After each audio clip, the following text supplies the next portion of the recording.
नमस्कार सगळ्या उपस्थितांचं आजच्या आपल्या आधार मालाच्या या वेब सेशन मध्ये मनापासून स्वागत करते। आज एक अतिशय वेगळा विषय घेऊन सीए नितीन गोखले सर आपल्याकडे आलेले आहेत आणि उपस्थिती बघता आपल्या लक्षात येत आहे की अतिशय उपयोगी असा हा विषय आहे आणि ते आम्हाला म्हणजे माझ्यासारख्या सर्वसामान्यांना कळेल अशा भाषेतनं हे सगळं आपल्याला समजावून आज सांगणार आहेत। तर मी सर्वप्रथम विशाल कुलकर्णी यांना विनंती करते की त्यांनी आजचे आपले जे वक्ते आहेत सीए नितीन गोखले त्यांची ओळख करून द्यावी। विशाल कुलकर्णी। येस, नमस्कार। सर्वप्रथम आधार रेखा प्रतिष्ठानतर्फे आयोजित आधार माला पुष्प 13 मध्ये आपल्या सर्वांचं मी विशाल कुलकर्णी हार्दिक स्वागत करतो।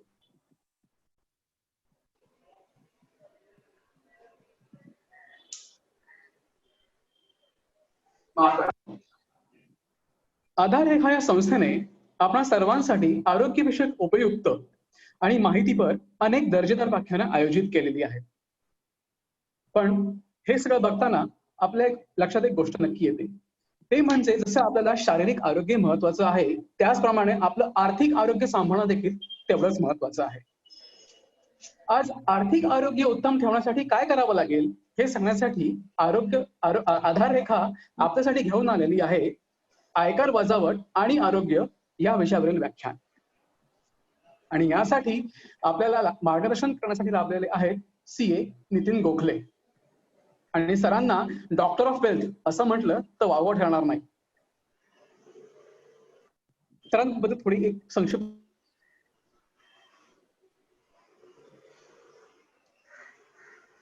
सरांनी 1994 साली बीकॉम पदवी प्राप्त केली तर 1999 साली सर सीए ची परीक्षा उत्तीर्ण झाले। 2001 ते 2018 या कालावधीत सरांनी विविध पदव्या प्राप्त केल्या। साल 1999 पासून सर सिनियर पार्टनर म्हणून measures Nitin Gokhale and company मध्ये कार्यरत आहेत। हे सगळं करत असताना सरांनी अध्यापन क्षेत्रात देखील मुसाफिरी केली। 1999 ते 2010 या कालावधीत विविध शैक्षणिक संस्थांमध्ये सरांनी अकाउंट्स अँड फायनान्स,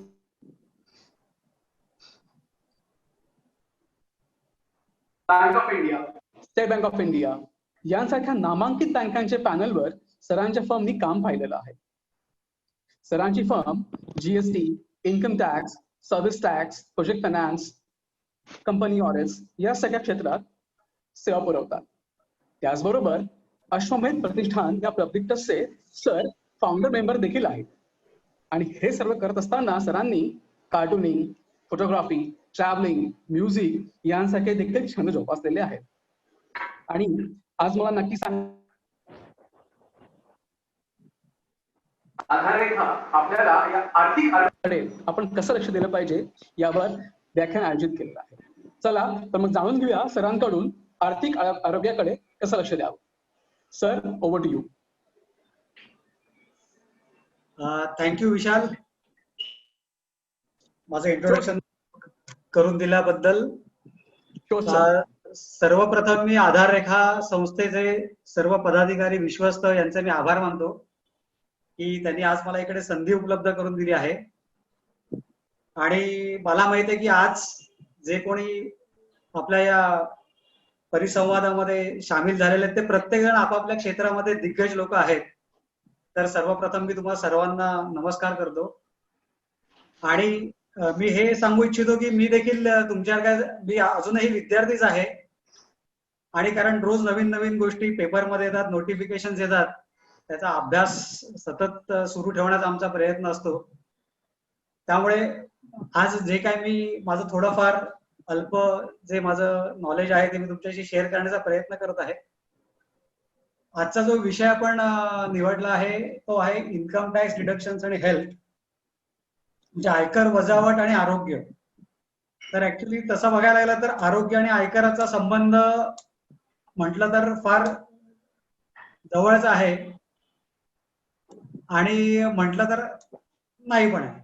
पण आज बेसिकली जे मी तुमच्यासमोर माझं मत मांडणार आहे त्याच्यावरती मी इन्कम टॅक्स मध्ये कुठले कुठले डिडक्शन्स अवेलेबल आहेत सर्वसामान्यांना जे अनारोग्याशी रिलेटेड आहेत, म्हणजे विविध व्याधी किंवा अपंगत्व यासाठी इन्कम टॅक्स मध्ये काही तरतुदी आहेत, तर त्या प्रामुख्याने मी आज तुमच्याबरोबर डिस्कस करायचा प्रयत्न करणार आहे.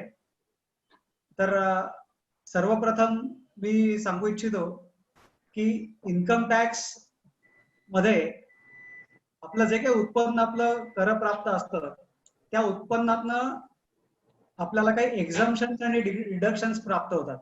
तर सर्वप्रथम आता ही जी पहिली स्लाइड आहे त्याच्यामध्ये मी सूट आणि वजावट यामधील फरक थोडासा सांगू इच्छितो. तर एक्झम्पशन म्हणजे काय, तर exemption is nature of income which is not taxable and not included in tax calculation. म्हणजे हे असं उत्पन्न की जे आपला कर कॅल्क्युलेट करताना, टॅक्स कॅल्क्युलेट करताना आपल्याला पूर्णपणे ते गृहीत धरायचं नाहीये. तर अशी काही उत्पन्न असतात, त्याच्यासाठी एक वेगळं सेक्शन आहे, सेक्शन 10, ज्याच्यामध्ये आपल्याला ते डिडक्शन्स मिळतात, म्हणजे एक्झम्पशन रादर मिळतात. आणि जी कुठली आपलं उत्पन्न आहे किंवा काही खर्च की ज्याच्यामध्ये आपल्याला इन्कम टॅक्स मध्ये आपल्याला डिडक्शन मिळतं ते सेक्शन 80 म्हणून आहे. तर हे आपण सगळ्यात आधी लक्षात घेतलं पाहिजे की सेक्शन 10 आणि सेक्शन 80 या दोन वेगळ्या गोष्टी आहेत. आणि मी त्याची मुद्दामून थोडीशी एक्झाम्पल पण दिलेली आहेत. आता सेक्शन 10 मध्ये कुठलं उत्पन्न येऊ शकतं की ऍग्रिकल्चर इन्कम. जसं आपण म्हणजे शाळेपासून आम्ही शिकत आलो की भारत हा शेतीप्रधान देश आहे आणि आपल्या देशामध्ये बघितलं तर शेतीचं उत्पन्न हे पूर्णपणे करमुक्त आहे. म्हणजे थोडक्यात बघायला गेलं तर शेतीमधनं जे काही तुम्हाला उत्पन्न मिळतं त्यावरती तुम्हाला पूर्णपणे ते टॅक्स फ्री इन्कम आहे असं आपल्याला म्हणता येईल. तसंच जर तुमची लाईफ इन्शुरन्स पॉलिसी असेल आणि मॅच्युरिटीवरती जर तुम्हाला पैसे मिळाले असतील तर प्रश्न पडतो मग ते मला ज्या वर्षी पैसे पूर्ण मिळणार तेव्हा मला त्याच्यावरती टॅक्स भरावा लागेल का, तर त्याचं उत्तर आहे नाही. कारण ते परत तुमचं एक्झम्पशन मध्ये येतं. म्हणजे ही अशी उत्पन्न आहेत की जी तुम्हाला तुमचं टॅक्स कॅल्क्युलेट करताना ही उत्पन्न तुम्हाला धरायचीच नाहीयेत, गृहीत धरायचीच नाहीयेत. म्हणजे ती डिक्लेअर करायची आहेत, पण ती डिक्लेअर केली तरी तुम्हाला ते टॅक्स होणार नाही. तसंच डिव्हिडंड जे आहे शेअर्स वरती, तर त्याच्यामध्ये सुद्धा पूर्वी 2 वर्षापूर्वी तर पूर्ण करमुक्त होतं. गेल्या वर्षीपासून आपल्याला म्हणता येईल की त्याच्यावरती कर लादला गेलेला आहे. पण ते सुद्धा अजूनही 1 लाखापर्यंत जर तुम्हाला डिव्हिडंडच्या स्वरूपात जर उत्पन्न मिळत असेल तर ते देखील तुम्हाला टॅक्सेबल नाही असं म्हणता येईल आपल्याला. आता आपण बोलूया सेक्शन 80 कडे, जो आजचा आपला एक मुख्य विषय आहे. तर सेक्शन 80 याच्यामध्ये विविध प्रकारची डिडक्शन्स कव्हर केलेली गेली आहेत. आणि त्यापैकी मला माहिती आहे की आपण बरेच जण आपले विवरणपत्र भरत असाल, आपले जे कोणी चार्टर्ड अकाउंटंट आहेत, टॅक्स सल्लागार आहेत. काही तर लोक, मला फार आनंद होतो सांगायला की काही लोक आपला स्वतः इन्कम टॅक्स रिटर्न फाईल करतात, because they have gain that knowledge. आणि आजकाल ऑनलाईन सगळी सुविधा उपलब्ध असल्यामुळे ते पण तुम्हाला ते शक्य आहे. तर डिडक्शन म्हणजे काय, जे काही मला उत्पन्न मिळालं आहे त्यामधनं मला मिळणारी वजावट याला म्हणतात डिडक्शन्स. आणि म्हणून आधी आपण इन्कम कॅल्क्युलेट करतो आणि त्यातनं एक एक डिडक्शन्स आपण घेत जातो आणि सगळ्यात शेवटी आपण टॅक्सेबल इन्कम कडे येतो, ज्याच्यावरती आपल्याला शेवटी टॅक्स कॅल्क्युलेट करून आपल्याला भरायचा असतो. आता डिडक्शनची मी एक्झाम्पल दिली आहे. डोनेशन्स म्हणजे तुम्ही जर कुठल्या संस्थांना ज्यांच्याकडे 12A, जसं आधार रेखा संस्थेकडे 12A आणि ATG चं रजिस्ट्रेशन आहे, तर तुम्ही जे काही डोनेशन त्यांना देता किंवा अशा संस्थांना देता त्याची तुम्हाला वजावट मिळते. जसं आता प्राईम मिनिस्टर रिलीफ फंड आहे, चीफ मिनिस्टर रिलीफ फंड आहे, त्याच्यामध्ये तुम्ही दिलेलं डोनेशन ते सुद्धा तुम्हाला डिडक्शन तुम्हाला प्राप्त होतं. त्याचप्रमाणे शिक्षणासाठी केलेला खर्च मुलांसाठी, त्याचप्रमाणे जो कर भरणारा मनुष्य आहे, माणूस आहे, व्यक्ती आहे, तो जर शिक्षण घेत असेल आणि त्याने हायर स्टडीजसाठी समजा एज्युकेशन करून घेतलं असेल तर त्याच्यावरती मिळणारे डिडक्शन हे सगळं सेक्शन 80च्या अंडर, वेगवेगळ्या सेक्शनच्या अंडर आपल्याला त्याची वजावट घेता आहे. आता डिडक्शन्स फक्त आपण जर म्हटली सेक्शन 80च्या अंडर, तर आपण इकडे जर एकूण डिडक्शन मोजलीत तर याच्यामध्ये 18 प्रकारची डिडक्शन्सचा समाविष्ट आहे. So there are total 18 deductions, type of deductions which are eligible under section 80. आणि जर तुम्ही बघितलं तर म्हणजे ABCD वाचल्यासारखंच थोडंसं तुम्हाला वाटेल अल्फाबेट्स. तर ही एवढी डिडक्शन्स आपल्याला मिळतात. आता या सगळ्या डिडक्शन्स वरती मी आज बोलणार आहे का, तर या सगळ्या डिडक्शन्स वरती बोलायला गेलं तर आपल्याला कमीत कमी 3-4 दिवस तरी वेगवेगळी सेशन्स घ्यावी लागतील. तर मला जसं रश्मीताईंनी मला सुचवलं की आपला विषय जो आहे तो आरोग्याशी रिलेटेड आपला आहे आणि त्याला धरून आपल्याला जी कुठली इन्कम टॅक्स मध्ये डिडक्शन्स आहेत जी विविध अनारोग्याशी रिलेटेड आहेत तर तेवढीच आज आपण बघण्याचा प्रयत्न करणार आहोत. आणि वेळेअभावी आपण काही सगळे डिडक्शन्स आज घेणार नाही आहोत. तर तुम्हाला दिसेल की जे मी हिरव्या रंगाने मी जी काही डिडक्शन्स हायलाइट केलेली आहेत तर त्याच्यावरती आज बेसिकली माझं आपलं डिस्कशन राहणार आहे. त्याच्यामध्ये 80D आहे, 80DD आहे, 80DDB आहे, 80G आहे आणि 80U आहे. म्हणजे आज मी फक्त 5 डिडक्शन्स वरती आपल्याशी संवाद साधणार. आता ही 5 डिडक्शन्स जी आहेत ही सगळी आपल्याला जी मिळणारी आहेत ती कुठल्या ना कुठल्या तरी अनारोग्याशी रिलेटेड आहेत. म्हणजे एक प्रकारची व्याधी, अपंगत्व किंवा या रिलेटेड आहेत आणि ती आता आपण एक एक घेणार आहोत. याच्यामध्ये मी प्रामुख्याने ही जी क्रोनॉलॉजिकल ऑर्डर आहे ABCDEFG त्याप्रमाणे मी मुद्दामून ती घेतली नाहीये, कारण काय काय डिडक्शन मला तुम्हाला शेवटी सांगायची आहेत आणि काय काय मी आधी कव्हर करणार आहे. तर त्याप्रमाणे आपण आता पुढची स्लाइड कडे जाऊ. आता हे जे डिडक्शन आहे सेक्शन 80DD, तर हे डिडक्शन जर तुम्ही बघितलं तर ते बेसिकली कशासाठी आहे, तर medical expenditure of dependent with disability, घरातील अवलंबित अपंग व्यक्तीसाठी औषधोपचारावरील केला जाणारा खर्च. म्हणजे आपल्या घरामध्ये जर कोण डिसेबल्ड पर्सन असेल, अपंग व्यक्ती असेल, तर त्यांच्यासाठी केला जाणारा जो काही आपला खर्च असतो मेडिकल एक्सपेंडिचर आहे तर तो जर आपण करत असू तर त्याचं बेनिफिट, त्याचं डिडक्शन जो खर्च करतो त्याला त्याच्या कर उत्पन्नातनं वजावट तो घेऊ शकतो. बरं, हे जे डिडक्शन आहे ते कोण घेऊ शकतं, तर इंडिव्हिज्युअल म्हणजे व्यक्ती किंवा हिंदू अनडिवायडेड फॅमिली, हा HUF चा जो कन्सेप्ट आहे की यांनाही मुभा प्राप्त आहे. पण सगळ्यात महत्वाचं आहे की they should be resident of India. या मुद्दामून तुम्हाला दिसेल मी नॉन रेसिडेंट हा एक जो शब्द आहे तो मुद्दामून हायलाइट केलेला आहे. त्याचं कारण असं, म्हणजे मी एक उदाहरण देऊ इच्छितो की समजा मी नितीन गोखले, मी अमेरिकेमध्ये स्थित आहे, माझे आई वडील जे म्हणजे माझं एखादे कुटुंबीय जे अपंग आहे आणि त्यांच्यासाठी मी अमेरिकेतून इकडे पैसे पाठवतोय आणि माझं थोडंसं उत्पन्न इकडे कर प्राप्त आहे. आता नॉन रेसिडेंट जरी मी इथे राहत नसलो आणि मी इन्कम टॅक्सच्या दृष्टीने नॉन रेसिडेंट असलो तरी माझं काही प्रमाणात कधी कधी माझं उत्पन्न कर प्राप्त होऊ शकतं. जेणे की समजा माझ्या काही इकडे प्रॉपर्टीज आहेत त्या मी भाड्याने दिलेल्या आहेत, भाडे तत्वावर दिलेल्या आहेत, किंवा मी अजून कुठे काही गुंतवणूक केली आणि त्यातनं मला काही इन्कम प्राप्त होतोय आणि हे सगळं जर माझं टॅक्सेबल होत असेल आणि त्याशिवाय मी भारतामध्ये राहणाऱ्या अपंग व्यक्तीसाठी जर घरातल्या व्यक्तीसाठी जर मी काही खर्च करत असेल, त्यांना वेळोवेळी मी पैसे पाठवत असेल तिकडून, तर हे मी बेनिफिट 80DD घेऊ शकतो का, तर याचं उत्तर आहे माझ्या दृष्टीने नाही. कारण टॅक्स काय म्हणतो की सगळ्यात प्रथम ज्याला हे डिडक्शन घ्यायचं आहे 80DDच्या अंडर, ती व्यक्ती किंवा ती हिंदू अनडिवायडेड फॅमिली जी आहे ती रेसिडेंट ऑफ इंडिया पाहिजे.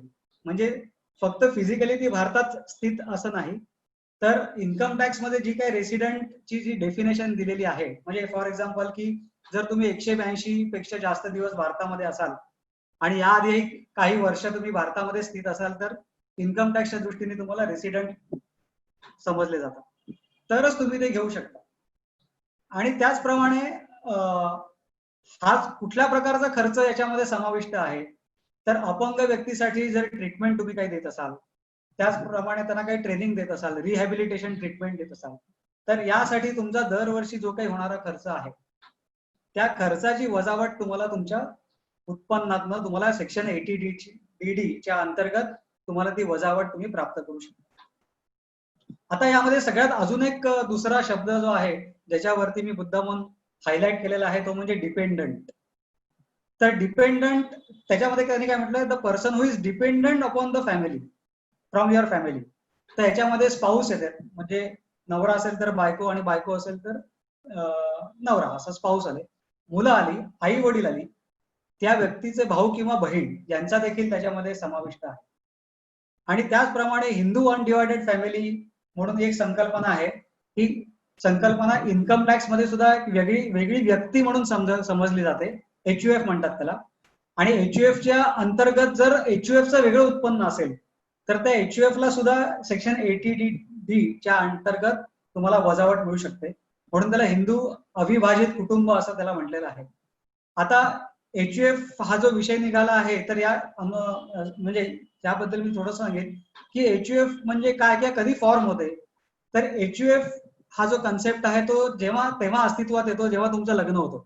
म्हणजे आपण म्हणतो एका ते दोन झाले, एका ते दोन झाले म्हणजेच काय, तुमची HUF त्या दिवसापासून फॉर्म झाली. तुमचं वैवाहिक जीवन सुरू झालं की HUF फॉर्म होते. आणि त्या HUF च्या अंडर जर तुमचं काही उत्पन्न असेल आणि समजा तुमच्या या HUF फॅमिलीमध्ये जर कोणी अपंग व्यक्ती असेल आणि ज्याच्यासाठी HUF त्या को पार्सनर्स किंवा मेंबरसाठी काही खर्च करत असेल तर त्यामध्ये देखील तुम्हाला या 80DD च्या अंडर तुम्ही सूट घेऊ शकता. आता 80DD च्या अंतर्गत त्यांनी इन्कम टॅक्स मध्ये कुठले व्याधी साठी तुम्हाला डिडक्शन्स घेऊ शकता ते स्पेसिफाय केलेलं आहे. म्हणजे आपण कुठल्याही डिसीजेस साठी याचा बेनिफिट आपण घेऊ शकत नाही. तर यामध्ये स्पेसिफिकली डिसॅबिलिटीचं त्यांनी डिफाईन केलेलं आहे. तर सर्वप्रथम त्याच्यात त्यांनी म्हटलेलं आहे मेंटल रिटार्डेशन, म्हणजे गतिमंद व्यक्ती कोणी असेल, मेंटल इलनेस, मनोरुग्ण, तसंच लो विजन, ब्लाइंडनेस म्हणता येईल त्याला, दृष्टीदोष, सेरेब्रल प्लॅसी म्हणजे मेंदूशी संबंधित आणि प्लॅसी म्हणजे अर्धांगवायूशी संबंधित जर आपल्याला काही व्याधी असेल, तसंच बहिरेपणा हा देखील त्याच्यामध्ये कव्हर्ड आहे. हिअरिंग इम्पेअरमेंट, लेप्रसी आहे, कुष्ठरोग आहे, नंतर लोकोमोटर डिसॅबिलिटी आहे, लोकोमोटर विकलांगपणा किंवा ऑटिझम. तर हे स्पेसिफिक डिसीजेस 80DD च्या अंतर्गत कव्हर आहे. तर हे ह्यापैकी जर आपल्या फॅमिली मेंबरला जर यापैकी कुठली व्याधी असेल आणि जर तो त्यांच्यावर साठी तुम्ही जर एखादा अर्निंग इन्कम पर्सन जर त्याच्यासाठी काही खर्च करत असेल तर तो हे डिडक्शन प्राप्त करू शकतो. आता ही जी वजावट आहे ती कशी आहे आणि किती आहे तर हे देखील आपल्याला जाणून घेणं फार महत्वाचं आहे.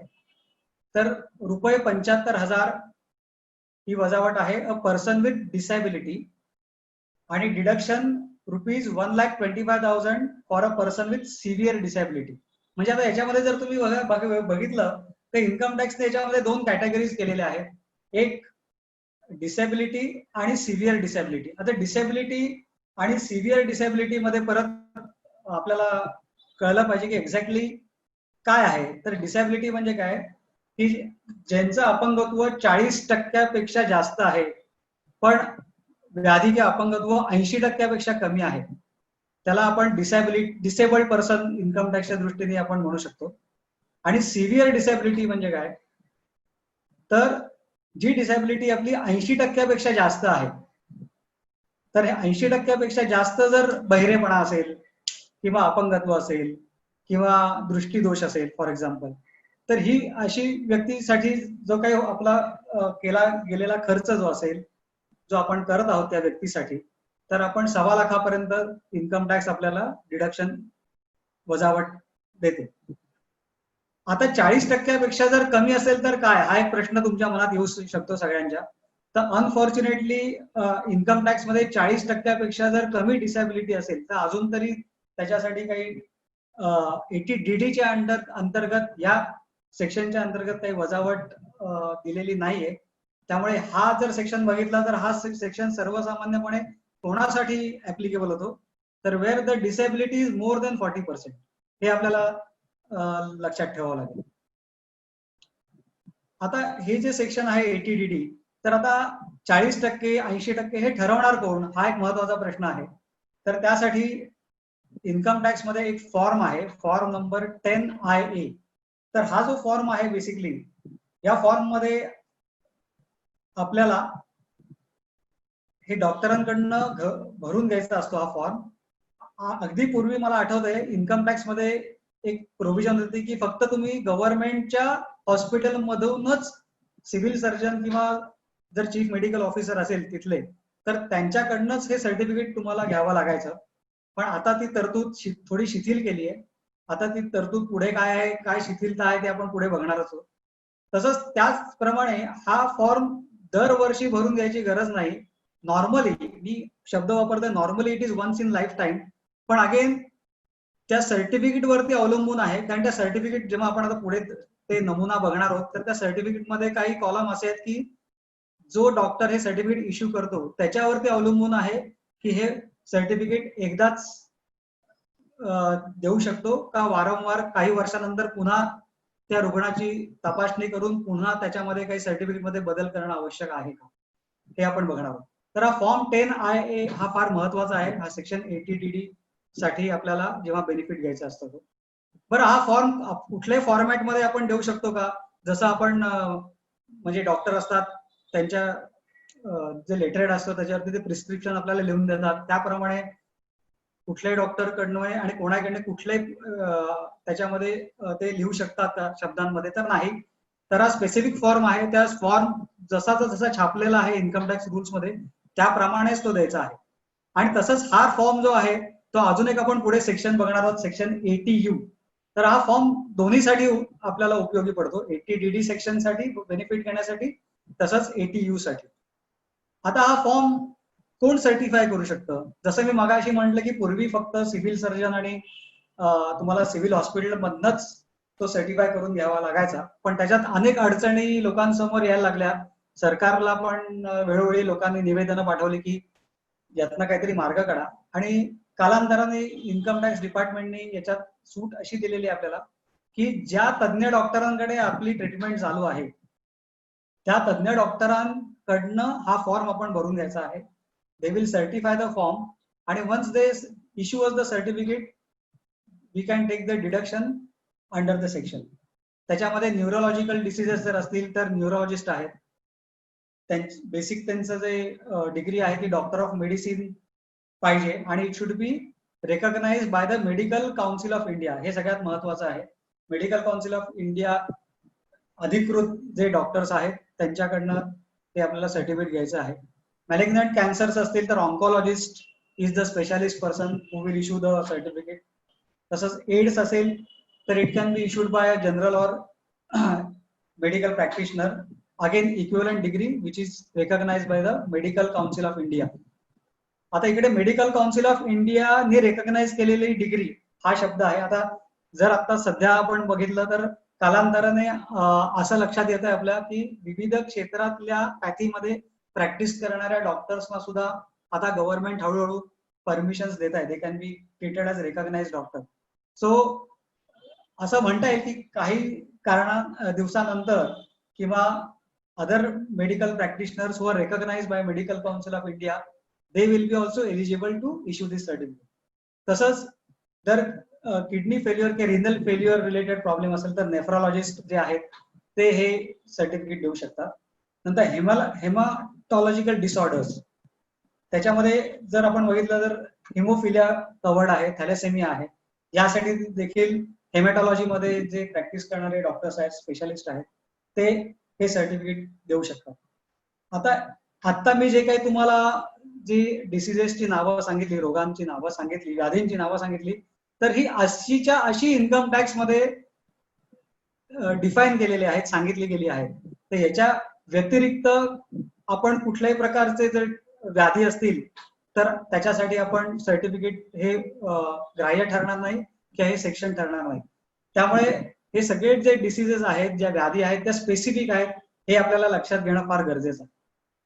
आता हा फॉर्म कसा असतो तर मी फॉर्मचा एक नमुना पुढे तुम्हाला दाखवतो. तर हा फार सोपा फॉर्म आहे. जर तुम्ही हा फॉर्म बघितलात तर खूप सोपा फॉर्म आहे, काही विशेष त्याच्यामध्ये हे नाहीये. आता हे जे सर्टिफिकेट आहे त्याच्यामध्ये तारीख असणार, सर्टिफिकेट नंबर असतं जो डॉक्टर इश्यू करतील. तसंच त्याच्यामध्ये जर मजकूर बघितला तर डॉक्टर लिहून देतात की disease to certify that Shrimati Shri miss son so and so, son और daughter of Shri so and so. Age, याच्यामध्ये एज हा एक महत्वाचा फॅक्टर आहे. ते का ते मी तुम्हाला पुढच्या स्लाइड्स मध्ये येईलच. नंतर मेल फिमेल, रिसाइडिंग ऍट, तुमचा ज्या पत्त्यावरती तुम्ही राहता तो पत्ता. त्याचप्रमाणे आता इकडे रजिस्ट्रेशन नंबर आहे, तर हा रजिस्ट्रेशन नंबर जनरली जेव्हा तुमचं, आता हा फॉर्म जेव्हा बनवला गेला तेव्हा फक्त मेडिकल, गव्हर्नमेंट मेडिकल हॉस्पिटल्स मधनच तो इश्यू व्हायचा किंवा घ्यावा लागायचा, म्हणून त्याच्यात केस नंबर तुम्हाला म्हणता येईल. किंवा जो जेव्हा तुम्ही डॉक्टरकडे तुमचा रजिस्ट्रेशन नंबर तुम्हाला दिला जातो तो तुम्हाला तो नंबर डॉक्टरना इकडे नमूद करायचा आहे. त्याचप्रमाणे आता पुढे मगाशी जे म्हटलं आपण की डिसॅबिलिटी आणि सिव्हिअर डिसॅबिलिटी, तर हे दोन शब्द या सर्टिफिकेट मध्ये प्रामुख्याने मुद्दामून आलेले आहेत.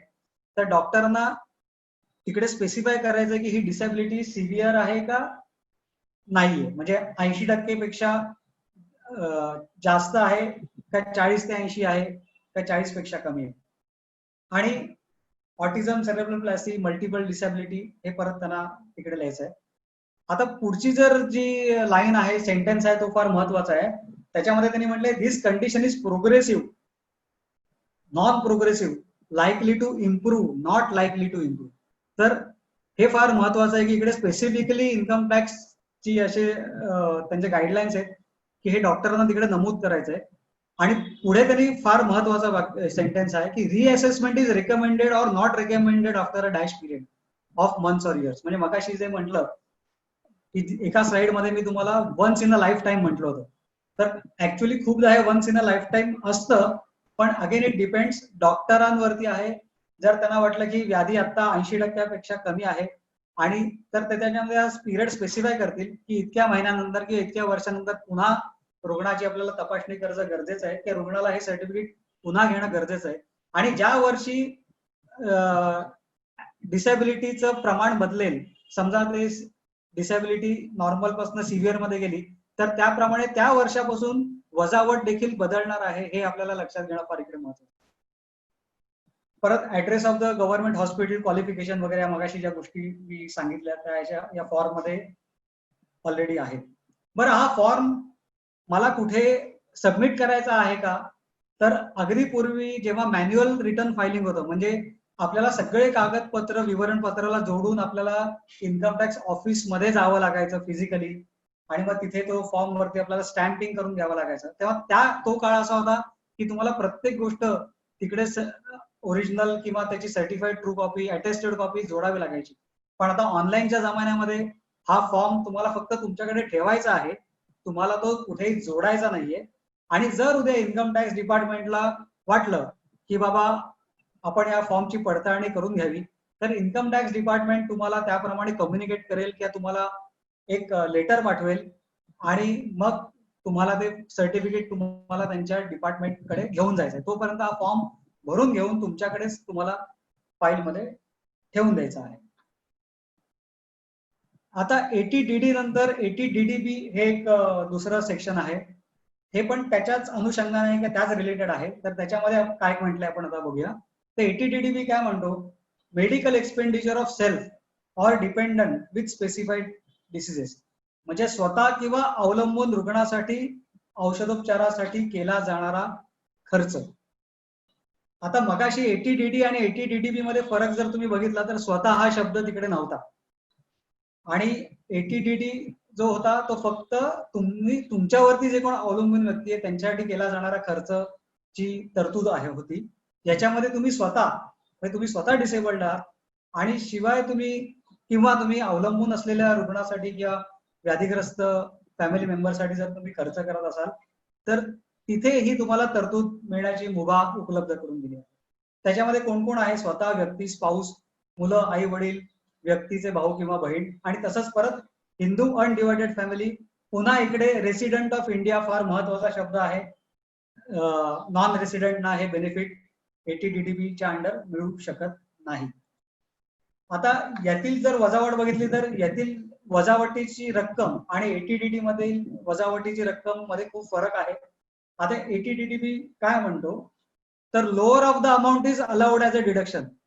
कुठली लोअर ऑफ द अमाऊंट, की तुम्ही ऍक्च्युअली केलेला खर्च, तुम्ही वास्तविक केलेला खर्च किंवा 40,000 रुपये.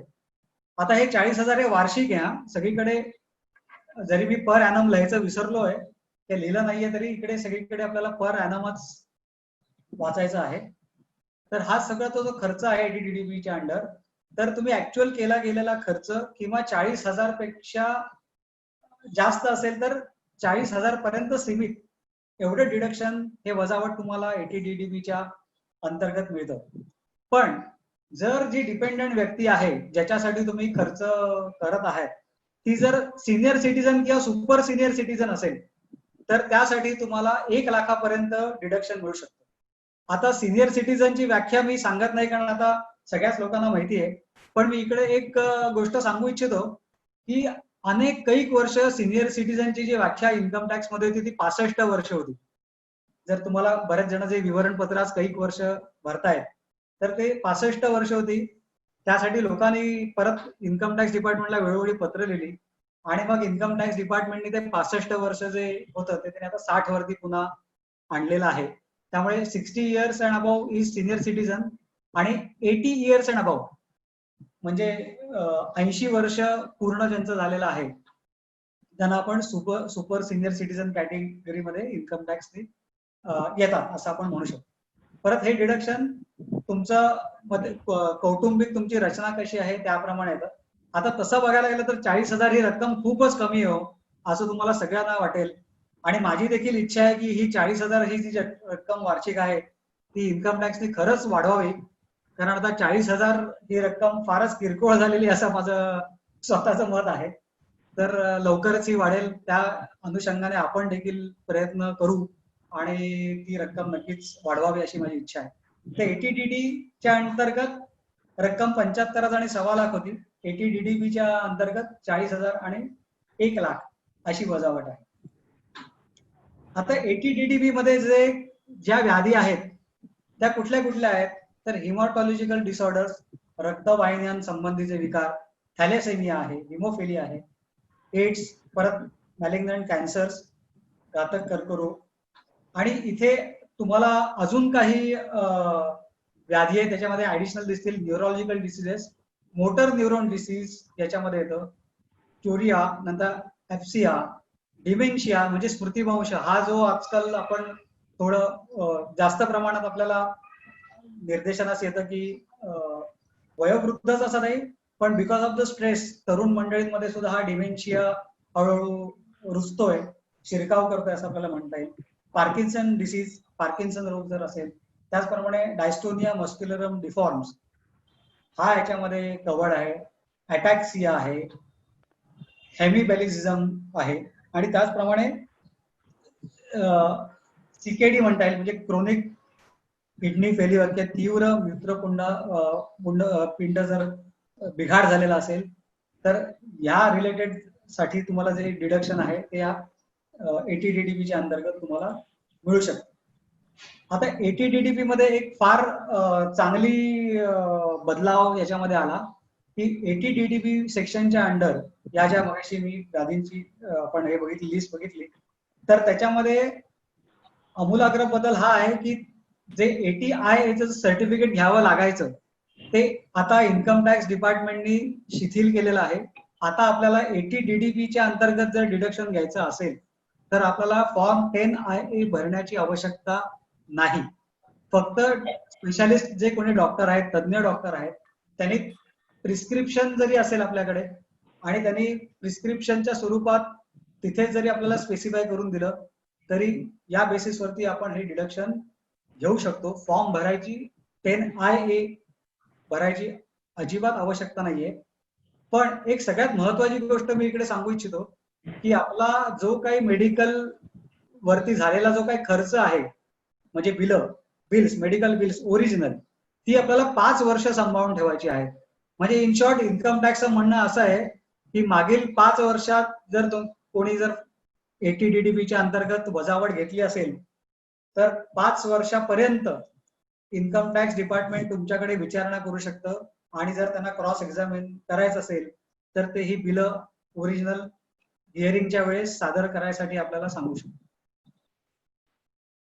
आता ATDDP नंतर मी खरं तर एकदम उडी मारतोय तुम्हाला वाटेल, पण मी जसं मगाशी सुरुवातीलाच म्हटलं होतं की मी सेक्शन्स एक विशिष्ट पद्धतीने मी डिस्कस करतोय, म्हणजे आपल्याला एक संच वेगळा आणि दुसरा संच वेगळा असं आपल्याला करता येईल. तर ATU हे एक डिडक्शन आहे जे फार महत्वाचं आहे, ज्याची आपल्याला माहिती करून घेणं गरजेचं आहे. आता ATU मध्ये हे डिडक्शन कोणाला मिळतं, तर basically it is available to resident individual who is certified by medical authority to be a person with disability. म्हणजे जी व्यक्ती विकलांग आहे, अपंग आहे, त्यांच्यासाठी सेक्शन ATU मध्ये तरतूद आहे. आता ATU आणि आधीचे जे आपण सेक्शन बघितले म्हणजे ATDDP याच्यामध्ये एक आमूलाग्र फरक काय आहे तुम्ही सांगू शकाल का? म्हणजे निश्चितच तुम्हाला तो कळलाच असेल, तरी पण मी सांगतो की इथे मी मुद्दामून लाल अक्षरात जे हायलाइट केले ते म्हटलं मी अपंग व्यक्ती, म्हणजे जो स्वतः अपंग आहे ती व्यक्ती किंवा विकलांग व्यक्ती, ती व्यक्तीसाठी हे ATUचं डिडक्शन आहे. आणि ATDD जे आपण सेक्शन बघितलं ते मी अपंग नाहीये, पण मी त्या अपंग व्यक्तीसाठी किंवा व्याधीग्रस्त व्यक्तीसाठी जर मी खर्च करतोय तर मला ती उत्पन्नातनं मला वजावट घेता येते. मात्र ATU हे स्वतःसाठी आहे, त्यामुळे स्वतः अपंग व्यक्ती असेल तेच हे फक्त डिडक्शन घेऊ शकते ATUचं, अन्यथा तुम्हाला ATUचं डिडक्शन निरोगी व्यक्तीसाठी घेता येत नाही. त्याचप्रमाणे येथील देखील वजावट कशी आहे, तर डिसॅबिलिटी आणि सिव्हिअर डिसॅबिलिटी, पुन्हा हे शब्द वारंवार इथे सुद्धा तुम्हाला बघायला मिळतात. तर 75,000 रुपये INR इंडियन रुपीज 75,000 पर annum ही डिसेबिलिटी असेल तर आहे, आणि सिव्हिअर डिसॅबिलिटी जर असेल तर इकडे परत तुम्हाला 1,25,000 1,25,000 एवढं तुम्हाला वजावट घेता येते. म्हणजे गंभीर अपंगत्व असं आपल्याला व्यक्ती असं आपल्याला म्हणता येईल त्यांच्यासाठी. आता ATDD आणि ATU याच्यामध्ये मगाशी मी सांगितलं तरी मी इकडे परत तो फरक हायलाइट केलाय मुद्दामून की ATDD covers dependent family members आणि ATU आहे इट कव्हर्स इंडिव्हिज्युअल हिमसेल्फ. स्वतः ATU आणि ATDD आपल्याला डिपेंडंट फॅमिली मेंबर्ससाठी. तसंच ATDDP जर आपण बघितलं, जो आपण याच्यात स्लाइड मध्ये नाहीये, तर ती तरतूद आणि ATDD मध्ये परत आपण ती मगाशी डिस्कस केली होती की ती परत वेगवेगळी आहे. केला जाणारा खर्च आणि स्वतःसाठी केला जाणारा खर्च यामध्ये तरतूद आहे. परत इथे मी तुम्हाला सांगू इच्छितो before going to this section next की ATU आणि ATDD जे आहे तो जे सेक्शन आहे ते आपल्याला जर डिसॅबिलिटी असेल तर मिळतं, खर्चाशी रिलेटेड नाहीये. मी इकडे परत सांगू इच्छितो की ATU आणि ATDD जे आपण सेक्शन बघितले त्याच्यासाठी तुम्ही खर्च केला आहे किंवा नाही याच्याशी रिलेटेड नसून तुम्ही डिसेबल्ड आहात की नॉट डिसेबल्ड आणि का सिव्हिअर डिसेबल्ड त्याच्यावरती ते प्रमाणित आहे. So it is a flat deduction. किती टक्केवारी डिडक्शनची ATU मध्ये बघायला गेलं तर तुम्हाला तिकडे प्रस्थापित करायची गरज आहे फक्त डिडक्शन घेण्यासाठी. मात्र तुम्ही खर्च करत असाल किंवा नाही खर्च करत असाल, once you are disabled you are eligible to claim deduction under section ATU. आता याच्या पुढील जो सेक्शन आहे सेक्शन ATD, जो मला वाटतं बऱ्याच जणांना आपला परिचयाचा असेल, दॅट इज मेडिक्लेम. आणि मेडिक्लेम म्हणजे that is related to the insurance. आणि इन्शुरन्स आजकाल normally because of the covid factor also आपल्याला म्हणता येईल की बरेच जण इन्शुरन्स पॉलिसी घेतात, मेडिक्लेम पॉलिसी घेतात रादर. तर आता ATD जो सेक्शन आहे त्याच्याकडे आपण वळूया. त्याच्यामध्ये काय म्हटलं आहे लेट अस अंडरस्टँड. तर आता सेक्शन ATD ची जी वजावट आहे त्याच्यामध्ये तुम्हाला प्रामुख्याने मेडिकल इन्शुरन्स प्रीमियम जो तुम्ही भरता, जो मेडिकल इन्शुरन्स प्रीमियम भरता त्याच्यासाठी ही वजावट उपलब्ध आहे. आणि त्यामध्ये प्रिव्हेंटिव्ह हेल्थ चेकअप सुद्धा इन्क्लुडेड आहे. बरं, हे डिडक्शन कोणासाठी आपल्याला उपलब्ध आहे? तर एसएससी स्वतः म्हणजे जी व्यक्ती कर भरते त्यांच्या स्वतःसाठी आणि त्याचप्रमाणे त्यांच्या फॅमिली मेंबरसाठी हे डिडक्शन उपलब्ध आहे. त्याच्या अंतर्गत मग तुमचे स्पाऊस येतात, डिपेंडंट चिल्ड्रन येतात. त्या डिपेंडंट चिल्ड्रन जर कव्हर्ड असतील त्याच्यामध्ये, तर तुम्हाला त्याचं वजावट घेता येते. ही वजावट तुम्हाला मॅक्झिमम किती घेता येते? तर ही वजावट तुम्हाला मॅक्झिमम 25,000 इथपर्यंत तुम्हाला वजावट तुम्ही घेऊ शकता, तुमचा जी काय प्रीमियम तुम्ही भरता त्याच्यातून. आणि हे त्याच्यामध्ये कोण कोण कव्हर्ड आहेत? तर तुम्ही स्वतः आणि तुमचे कुटुंब आणि तुमचे चिल्ड्रन म्हणजे मुलं. आणि प्रिव्हेंटिव्ह हेल्थ चेकअप, आता अगदी पूर्वी जर बघायला गेलं तर प्रिव्हेंटिव्ह हेल्थ चेकअपचा बेनिफिट इन्कम टॅक्स मध्ये नव्हतं. कालांतराने इन्कम टॅक्सनी प्रिव्हेंटिव्ह हेल्थ चेकअप वरती केला जाणारा खर्च देखील तुम्हाला वजावटीस प्राप्त करून दिलेला आहे. ती अमाऊंट आहे ₹5,000. आता ही जी ₹5,000 जी अमाऊंट त्याच्यामध्ये इन्क्लुडेड आहे, तर साहजिकच प्रश्न आपल्या डोक्यामध्ये येऊ शकतो, मनामध्ये येऊ शकतो, की समजा माझ्या घरामध्ये 5 मेंबर आहेत आणि समजा मी सगळ्यांचं प्रिव्हेंटिव्ह चेकअप करून घेतलं, तर ही मला प्रत्येकास 5,000 डिडक्शन मला मिळणार आहे का? तर नाही. पूर्ण कुटुंबासाठी तुम्ही हेल्थ चेकअप जो काही केला असेल त्याची जी काही एकूण रक्कम होईल त्यापैकी सगळी मिळून 5,000 एवढीच रक्कम तुम्हाला डिडक्शनसाठी तुम्हाला उपलब्ध आहे. आता एटीडी मध्ये अजून पुढे काही तरतुदी आहेत त्या आपण बघूया. आता जर तुमच्या फॅमिली स्ट्रक्चर मध्ये म्हणजे तुमचं कुटुंब आहे, तुम्ही आहात, तुमची मुलं आहेत, पण तुमचे आई वडील सुद्धा आहेत, आणि समजा तुम्ही तुमच्या आई वडिलांसाठी सुद्धा जर मेडिक्लेम याच्यामध्ये कव्हर केलं गेलं असेल, तर तुम्हाला असं दिसेल की 25,000 जी बेनिफिट डिडक्शनची जी लिमिट होती ती एकदम 50,000 होते, म्हणजे दुपटीने वाढते ती, म्हणजे जास्त तुम्ही डिडक्शन घेऊ शकता. का? तर कारण तुम्ही तुमच्या जे सिनियर सिटीजन मेंबर आहेत त्यांना देखील तुम्ही याच्यामध्ये कव्हर करत आहात. आता ह्या स्लाइड मध्ये मी तुमचं लक्ष वेधू इच्छितो, मेडिकल एक्सपेंडिचर या वाक्याकडे मी तुमचं लक्ष वेधू इच्छितो. तर मेडिक्लेम पॉलिसीमध्ये तुमचा जो काही मेडिकल वरती झालेला खर्च असेल तो देखील त्याच्यामध्ये कव्हर होतो आणि त्याचं डिडक्शन तुम्हाला मिळतं. पण ते डिडक्शन फक्त सिनियर सिटीजन वरती मेडिकल खर्च झाला असेल तरच मिळतं. आता मी पुढच्या स्लाइड मध्ये तुम्हाला कळेल मला काय म्हणायचं आहे. म्हणजे इन शॉर्ट मला असं म्हणायचं आहे की समजा मी आहे, माझी बायको आहे आणि माझी मुलं आहेत,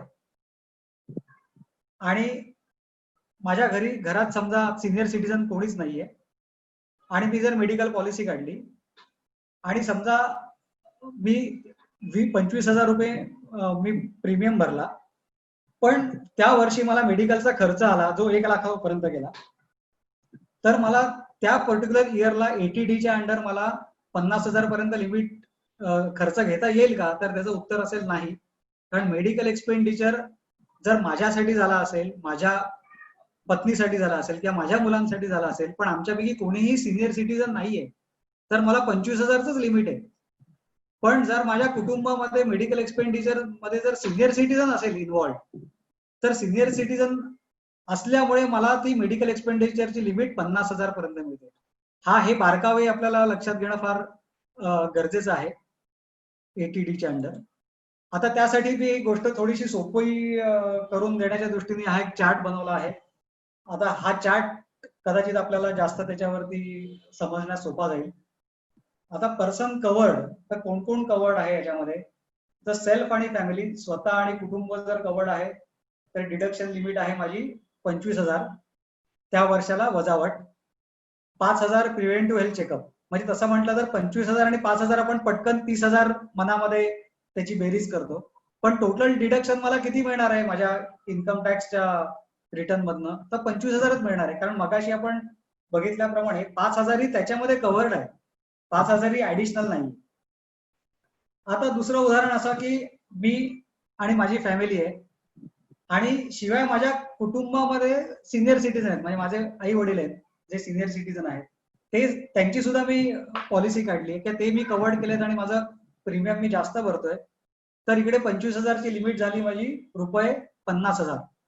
परत प्रिव्हेंटिव्ह हेल्थ चेकअप त्याच्यामध्ये इन्क्लुडेड आहे 5,000 आणि टोटल डिडक्शन मला मिळतंय किती, तर मॅक्झिमम लिमिट आहे माझी 50,000. पण याच्यामध्ये मगाच्या स्लाइड प्रमाणे मेडिकल एक्सपेंडिचर कुठेच झालेला नाहीये, तरी मी 50,000 घेऊ शकतोय. पण मेडिकल जर माझे पहिल्या याच्यात म्हणजे सेल्फ आणि कुटुंब असेल आणि पण मेडिकल एक्सपेंडिचर झाला आहे, म्हणजे पहिली कॅटेगरी मी स्वतः आणि माझे कुटुंब ज्यात सिनियर सिटीजन नाहीये, त्यामध्ये जर मेडिकल एक्सपेंडिचर झाला असेल तर मला 25,000 पर्यंतच वजावट मिळते, 50,000 पर्यंत मिळत नाही.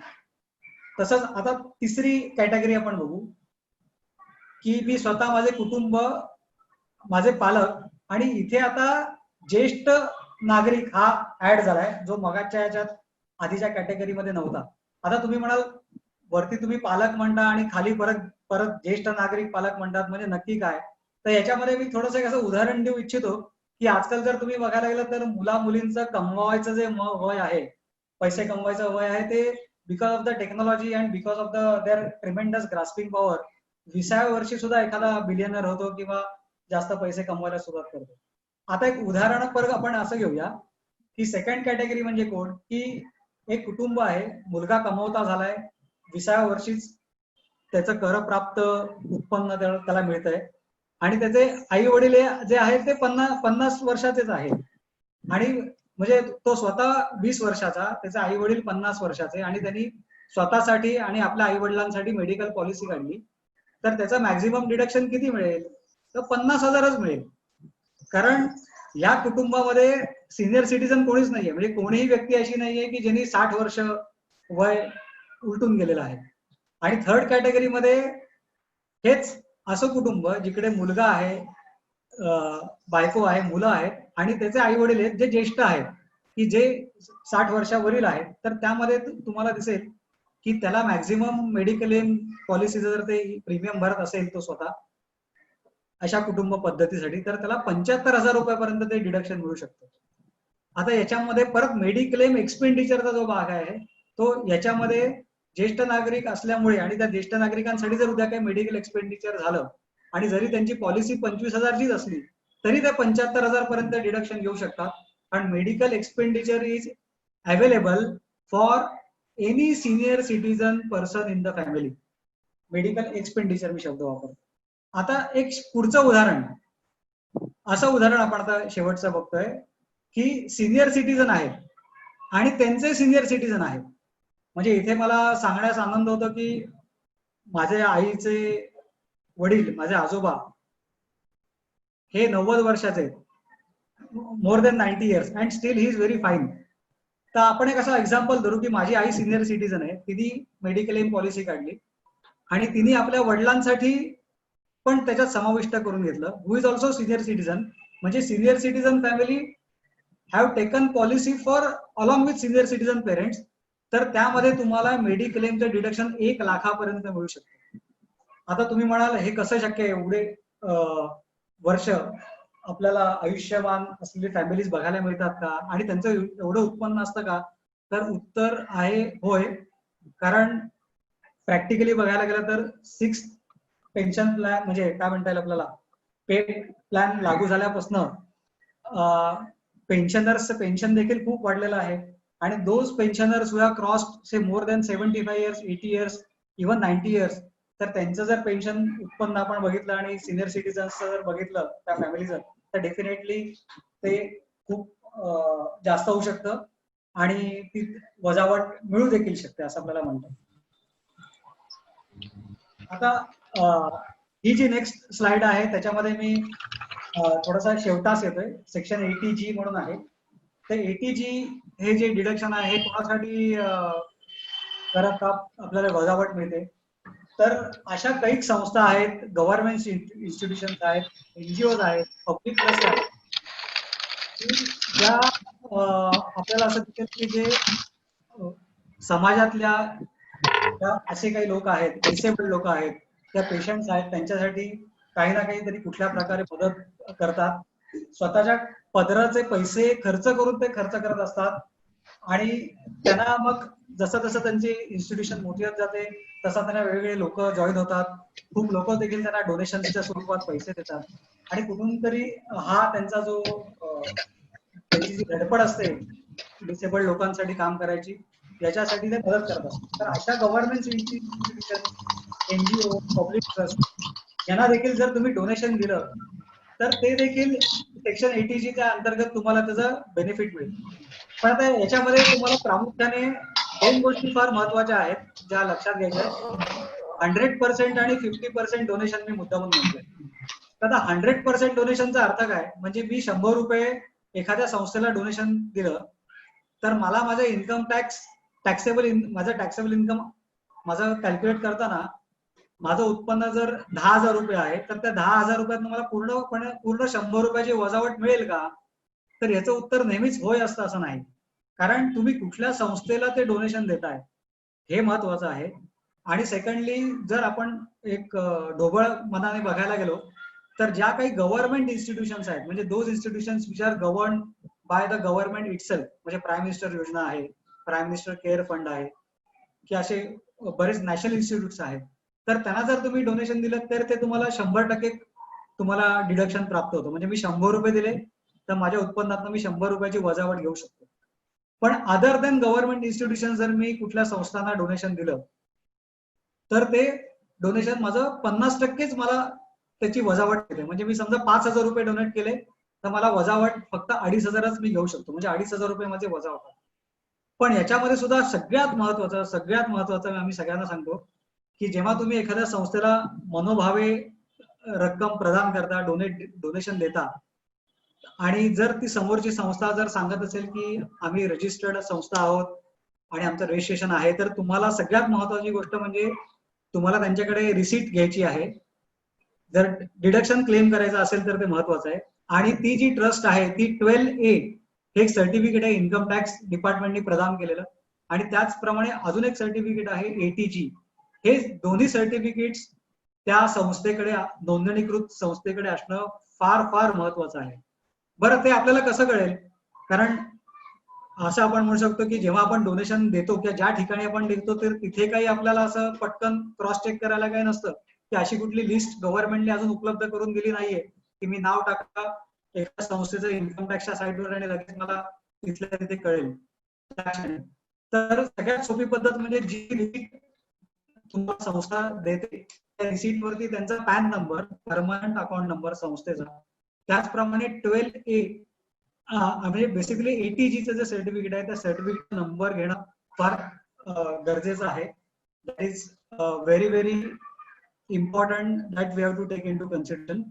जर 12A किंवा ATGचं सर्टिफिकेट नसेल तुमच्याकडे, ATGचं सर्टिफिकेट नसेल तर तुम्हाला डिडक्शन मिळत नाही.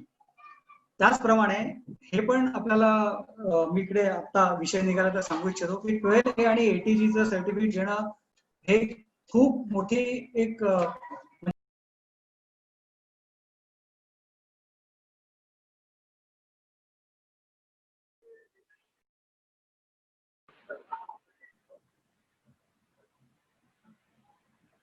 हॅलो,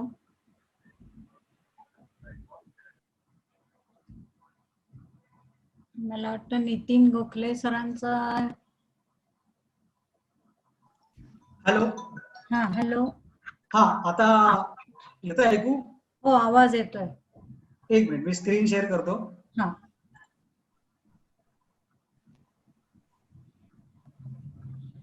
काही अडचणी आल्या तर मला लगेच सांगा, कारण शेवटी again technological hazards we have to face every day. Yes yes, no problem. तर मगाशी आपण ATG बद्दल अजून स्क्रीन शेअर नाही झालाय सर.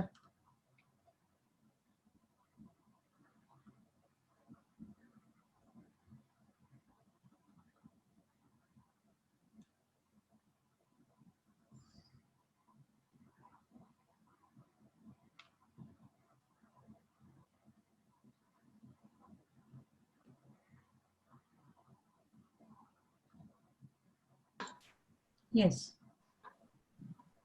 तर इथे नमूद करावं असं वाटतं की एस्पेशली मी आधार रेखा प्रतिष्ठानचा उल्लेख जरूर करू इच्छितो, कारण अरविंद जोशी यांनी खूप अथक प्रयत्न करून 12A आणि 80G सर्टिफिकेट स्वतः मिळवलं होतं.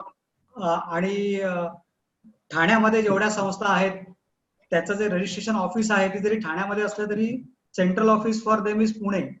त्यामुळे त्या पुण्याला जाऊन तुम्हाला बरेच परिश्रम घ्यावे लागतात, खेटे मारावे लागतात. हे सगळे परिश्रम त्यांनी घेतले होते आणि हॅट्स ऑफ टू हिम. आणि अशा बऱ्याच संस्था आहेत आपल्याकडे की ज्यांच्याकडे सर्टिफिकेट प्राप्त आहे. तर अशा संस्थांना तुम्ही जर डोनेशन दिलं आणि ज्या एस्पेशली व्याधीग्रस्त लोकांसाठी काम करत आहेत तर त्यांना त्याच्यामध्ये तुम्हाला नक्कीच डोनेशन प्राप्त होईल. इथे मी एक्झाम्पल म्हणून खाली गव्हर्नमेंट इन्स्टिट्यूशन्स कुठल्या आणि अदर एनजीओ त्याचा उल्लेख केलाय, तो फक्त वाचून दाखवतो. नॅशनल इलनेस असिस्टन्स फंड एक आहे, national blood transfusion council, state blood transfusion council, PM care fund, chief ministers fund. तसंच तुम्हाला आठवत असेल गेल्या वर्षी खूप लोकांनी केरला रिलीफ फंडला पैसे दिले होते, फ्लड रिलीफ फंडला. आणि एस्पेशली जे सरकारी कर्मचारी आहेत त्यांच्या सॅलरी मधनं पण ते कटिंग घेतलं गेलं होतं. तर ते सगळे 100% एलिजिबल आहेत डिडक्शनसाठी. आणि मगाशी सांगितल्याप्रमाणे Adharekha Pratishthan, global vision care, cancer care centre, Nana Palkar Smriti Samiti, अशा ज्या संस्था आहेत त्यांना जर तुम्ही डोनेशन दिलं तर ते 50% आपल्याला मिळतं दिलेल्या रकमेची. आता इथे नेक्स्ट स्लाइड जी आहे ते मी या शेवटच्या 2 स्लाइड्स आहेत ज्याच्यामध्ये मी काही माझ्या डोक्यामध्ये आलेल्या काही गोष्टी आहेत त्या मी सांगू इच्छितो, which are very important. Because खूप लोक आता रिटर्न फाईल करत असतील, काहींनी केलं असेल. यावर्षी नोव्हेंबर पर्यंत आपल्याला ती मुभा मिळालेली आहे. तर ही जी मगाची सेक्शन्स होती 18 सेक्शन्स, त्याच्यापैकी 5 सेक्शन वरतीच आज आपण बोललोय. त्याच्यापैकी आता जी बाकीची सेक्शन्स आहेत, एटीसी, एटीसीसीसी, एटीसीसीडी, नॅशनल पेन्शन प्लॅन वगैरे, तर त्याच्यामध्ये 1.5 लाखापर्यंतच सगळ्याची वजावट मिळते. हे आपल्याला फार जाणून घेणं गरजेचं आहे. म्हणजे इन्शुरन्सची LIC premium policy, insurance premium हा याच्यामध्ये कव्हर्ड होतो, पण मगाशी ATD आहे तो मेडिक्लेमचा आहे. हे 2 वेगळे सेक्शन्स आहेत, ते आपल्याला लक्षात घ्यायला पाहिजे. Insurance premium is separate from the mediclaim. त्याचप्रमाणे दोन्ही वर्षांसाठी म्हणजे आर्थिक वर्ष 2019-20 आणि 2020-21 यासाठी 1.5 लाखाचीच मुभा आपल्याला गव्हर्नमेंटने दिलेली आहे. मग त्याच्यामध्ये तुमचं PF, provident fund, PPF, housing लोनचं जे प्रिन्सिपल अमाऊंट असतं, या सगळ्या गोष्टी त्याच्यामध्ये कव्हर्ड होतात. आणि म्हणून ही जी 5 सेक्शन आपण जी आज डिस्कस केली ती या 1.5 लाखाच्या व्यतिरिक्त आहे. म्हणजे असं म्हणता येईल की एखाद्याचं डिडक्शन 5 लाखापर्यंत पण जाऊ शकतं जर आपण त्यांनी ATU, ATDD-B याच्या अंतर्गत जर डिडक्शन 1.25 लाखाचं किंवा 75,000 घेतलं असेल आणि शिवाय मेडिक्लेमचं असेल, असे ते म्हणजे वेगवेगळे कॅल्क्युलेशन्स आहेत. त्याच्यामध्ये मी आता जात नाही कारण प्रत्येक case to case it depends आणि we have to calculate and compute the tax separately. त्याचप्रमाणे ATDD मध्ये मी एक सांगू इच्छितो, कारण ATDD हा सेक्शन आपण बघितला तर तो खर्चाबाबत आहे की जर मी खर्च केला तरच मला मिळतो. तर त्याच्यामध्ये गव्हर्नमेंटने एक LICची म्हणजे LICने याच्यामध्ये गव्हर्नमेंटने LICला इन्क्लूड केलंय की जर तुम्ही जी घरातली आपली डिसेबल्ड पर्सन आहे, म्हणजे फॉर एक्झाम्पल एखादा गतिमंद मूल असेल तर आपल्याला नेहमी पालकांना एक चिंता असते की बाबा आपल्यानंतर यांचं कसं होणार, आणि त्यासाठी आपण जर काही तरतूद करणार असो किंवा पेन्शन प्लॅन त्यांच्यासाठी आपण काही काढलं असेल की ज्याच्यामुळे आपल्या नंतर किंवा काय कालांतराने त्यांना मंथली पेन्शन मिळेल आणि त्यांचं देखभाल होईल, तर त्यासाठी जर तुम्ही इन्शुरन्स प्रीमियम जर काही भरला तर तो प्रीमियम ATDD मध्ये वेगळा तुम्हाला ऍडिशनल डिडक्शन तुम्हाला मिळतं. फक्त त्याच्यामध्ये सगळ्यात महत्वाचा घटक काय की ती पॉलिसी कुठली पाहिजे, अशी पॉलिसी जी तुम्ही डिसेबल्ड डिपेंडंट साठी काढली गेली. आता डिसेबल्ड डिपेंडंट या शब्दावरनं मला एक मगाशी सांगावंसं वाटतं, जे कदाचित राहून गेलं असेल, की डिपेंडंट आपण म्हणताना आर्थिकदृष्ट्या डिपेंडंट हा फार महत्वाचा घटक आहे. समजा माझे आई वडील आहेत आणि ते देखील पेन्शनधारक आहेत, तर ते डिपेंडंट होतील का? तर याचं उत्तर माझ्या ओपिनियन प्रमाणे ते नाही असेल. कारण पूर्ण फायनान्शियली डिपेंडंट या सगळ्या सेक्शन मध्ये डिपेंडंट या शब्दाचा अर्थ आहे financially they should be dependent on us. When they are financially dependent on us आणि मी त्यांच्यासाठी खर्च करतोय, तर या वेगवेगळ्या सेक्शनच्या अंडर मी त्याचा बेनिफिट घेऊ शकतो. त्याचप्रमाणे ATD प्रीमियम जो आपण मगाशी बघितला त्यामध्ये मी सांगू इच्छितो की एटीडीचं जे मेडिक्लेमचं जे प्रीमियमची जी वजावट आहे ती तुम्हाला कधी मिळू शकते, जर त्या फायनान्शियल इयर मध्ये जर तुम्ही पॉलिसी प्रीमियम पॉलिसी भरली असेल तर. असं कधी कधी होतं आमच्याकडे सुद्धा, जेव्हा क्लायंट्स पॉलिसीच्या रिसीट्स घेऊन येतात आणि मग आम्ही बघतो, अरे साहेब तुम्ही मार्च 19 ते 20 मध्ये आपण टॅक्स कॅल्क्युलेट करतोय, पण तुम्ही माझ्याकडे आता पॉलिसी आणली ती एप्रिल 20 ची आहे. मग त्यावेळेस आम्हाला त्यांना सांगावं लागतं तेव्हा साहेब मग ते म्हणतात की अरे माझी पॉलिसी तर जुनी आहे, मी आज काही वर्ष प्रीमियम भरतोय. पण आम्हाला मग त्यांना सांगावं लागतं की ज्या आर्थिक वर्षात तुम्ही प्रीमियम भराल त्या आर्थिक वर्षातच तुम्हाला त्याची वजावट मिळते. तर ही आपल्याला नेहमी काळजी घ्यावी लागते आणि त्यासाठी आपल्याला एकतर पाठपुरावा करणं ठेवावा लागतो की माझी पॉलिसीची डेट कधी एक्सपायर होते.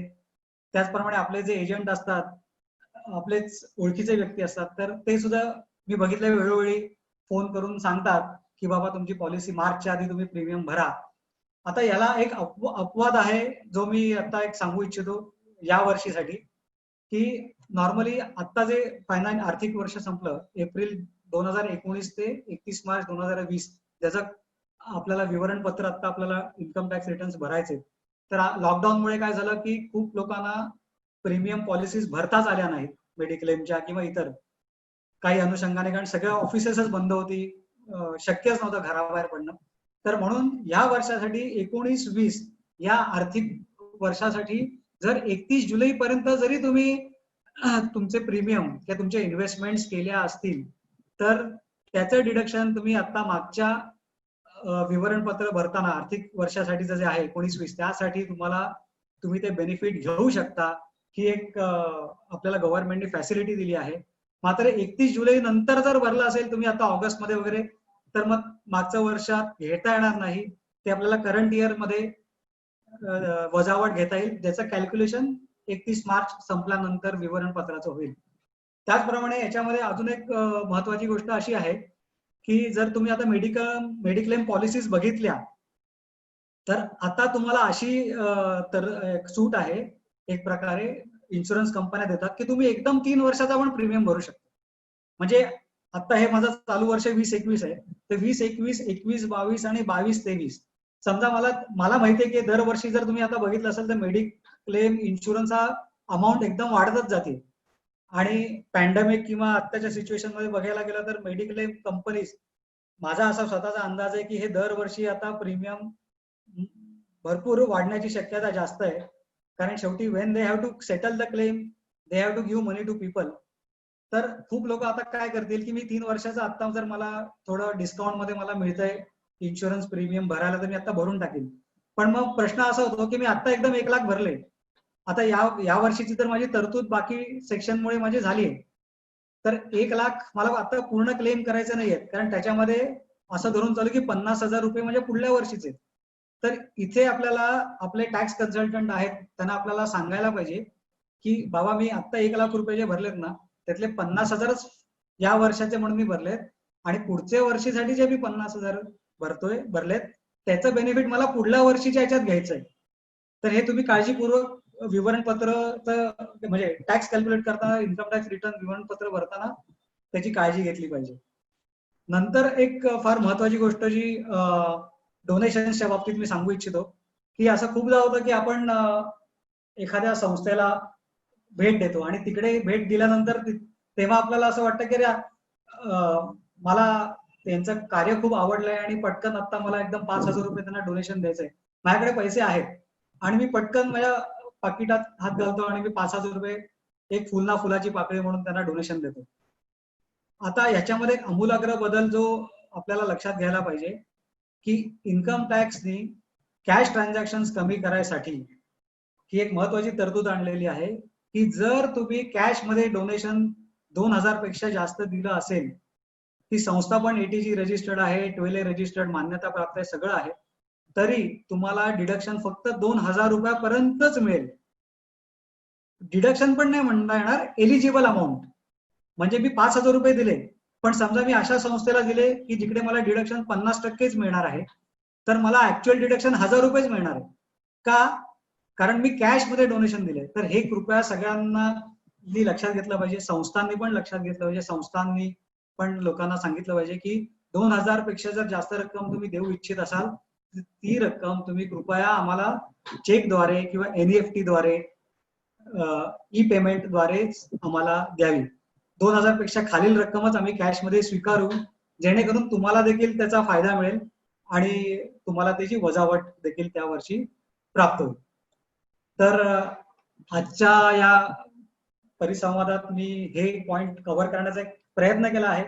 काही गोष्टी माझ्याकडनं राहून गेल्या असतील त्याबद्दल क्षमस्व. ज्या चुका असतील त्या माझ्या आहेत.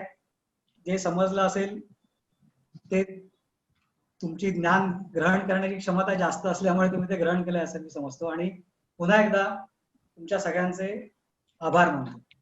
धन्यवाद. धन्यवाद सर. मला वाटतं कोणाला काही प्रश्न विचारायचे असतील तर आपण घेऊयात. कोणाला जर प्रश्न विचारायचे असतील तर कृपया अनम्यूट करा आणि प्रश्न विचारा. आपला प्रश्न विचारून झालं की परत पुन्हा म्यूट करा. मला वाटतं काही चॅट बॉक्स मध्ये पण तुम्हाला प्रश्न आलेले आहेत, तुम्ही जर बघितले हॅलो तर. सर, मला एक प्रश्न विचारायचा आहे तुम्हाला. हॅलो, मी रश्मी देसाई बोलते. मला प्रश्न हो. विचारायचा आहे, विचारू का गोखले सर? हो विचारा विचारा. सर, मला ना प्रश्न असा आहे की